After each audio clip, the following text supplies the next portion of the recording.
ஆதி வந்து சொன்னதை கேட்டு அந்த ரவுடி என்ன பண்ணுறாரு, ஃபுல்லாகவே வந்து தீ வச்சு விட்டுறாரு அந்த குடிசைங்களுக்கெல்லாம்.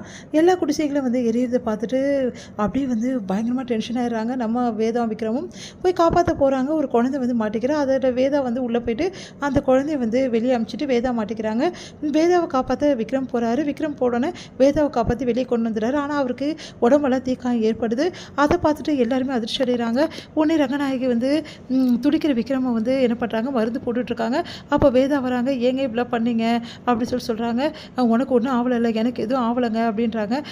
நீங்கள் ஏங்க இப்படிலாம் பண்ணீங்க, ஒரு வேளை வந்து நீங்கள் என்னை காப்பாற்றாம இருந்திருந்தால் நல்லா இருந்திருக்கும்ல, நீங்கள் இந்த மாதிரி வந்து ஆயிருக்க மாட்டீங்களான்னொன்னே, என் உயிரை கொடுத்தாது உன்னை கண்டிப்பாக காப்பாற்றிருப்பேன் அப்படின்னு சொல்லிட்டு விக்ரம் சொல்லணுன்னே வேதா வந்து அப்படியே மனசு அப்படியே அழறாங்க. அவங்களால தாங்கிக்கவே முடியல. உடனே விக்ரம் அப்படியே வந்து ஹக் பண்ணிக்கிறாங்க. என்ன பண்ணுறாங்கன்னு, சரிம்மா இந்த மருந்து நீயே போடு அப்படின்னு சொல்லிட்டு ரங்கநாயகி வந்து வேதா கிட்ட கொடுத்துட்டு அவங்க வந்து போயிடுறாங்க. அப்போ வேதா என்ன பண்ணுறாங்க, விக்ரம் கிட்ட அப்படியே கட்டி பிடிச்சி அழறாங்க. அடுத்து வந்து வேதா வந்து கொஞ்சம் கொஞ்சமாக வந்து அந்த மருந்தை வந்து போட்டுகிட்டே இருக்காங்க. அந்த மயிலேறகளை எல்லா இடமும் ஃபுல்லாக அப்ளை பண்ணிகிட்ருக்காங்க. ஏன் இப்படி பண்ணீங்க விக்ரம், இப்போ பாருங்கள் எவ்வளோ கஷ்டப்படுறீங்கன்னு சொல்லிட்டு, இதில் ஒன்றும் இல்லை கஷ்டம் எனக்கு, நீங்கள் எப்படி கத்துனீங்க, எப்படி அழுதிங்க, எரிச்சலாக இருக்குன்னு சொல்லிட்டு, இப்போ உங்களுக்கு எரிச்சலாக இல்லையா அப்படின்னோடனே, இல்லை நீ மருந்து போடுறல அதான் எனக்கு எரிச்சலே இல்லை அப்படின்னோடனே வேதா வந்து அப்படியே அவங்களோட கண்ணீர் துளிகள் வந்து விக்ரமோட அந்த காயத்தில் படுது. அப்படியே வந்து வேதா அப்படின்னோடனே, என்னால் தாங்கிக்க முடியல விக்ரம், நீங்கள் இப்படி கஷ்டப்படுறத எல்லாம் என்னால் தான், நான் வந்து அங்கே உள்ளே போயிருக்கே கூடாது, அப்போ குழந்தை வந்து என்ன ஆனாலும் பரவாயில்லையா அப்படின்னோடனே, ஆமாம் அதனால தான் போனேன், ஆனால் நீங்கள் காப்பாற்ற வந்து இவ்வளோ கஷ்டப்படுறீங்களே அப்படின்னு சொல்லிட்டு மனசு கஷ்டப்படுறாங்க. இங்கே வந்து ஆதி வந்து என்ன ஆச்சு அப்படின்னு சொல்லிட்டு ஃபோன் பண்ணி கேட்குறாரு. இந்த மாதிரி எல்லா குடிசைகளையும் எரிச்சிட்டோம், இதுக்கப்புறம் ஒன்றும் பண்ண முடியாது அப்படின்னோடனே ரங்கநாயகி என்ன பண்ணுறாங்க, என்ன பண்ணுறது அப்படின்னு சொல்லிட்டு எல்லா ஆளும் கூட உட்காந்துருக்காங்க. உடனே வந்து என்னம்மா போலீஸ் ரிப்போர்ட் கொடுக்கலையா அப்படின்னு சொல்லிட்டு கேட்குறாரு. நம்ம வந்து விக்ரம் எப்படி கொடுக்க முடியும், நம்ம ஒரு வேளை கொடுத்தோம்னா இந்த இடத்துக்கே சீல் வச்சுருவாங்க, அதான் எனக்கு பயமாக இருக்குது அப்படின்னு சொல்லிட்டு ரங்கநாயகி சொல்கிறாங்க.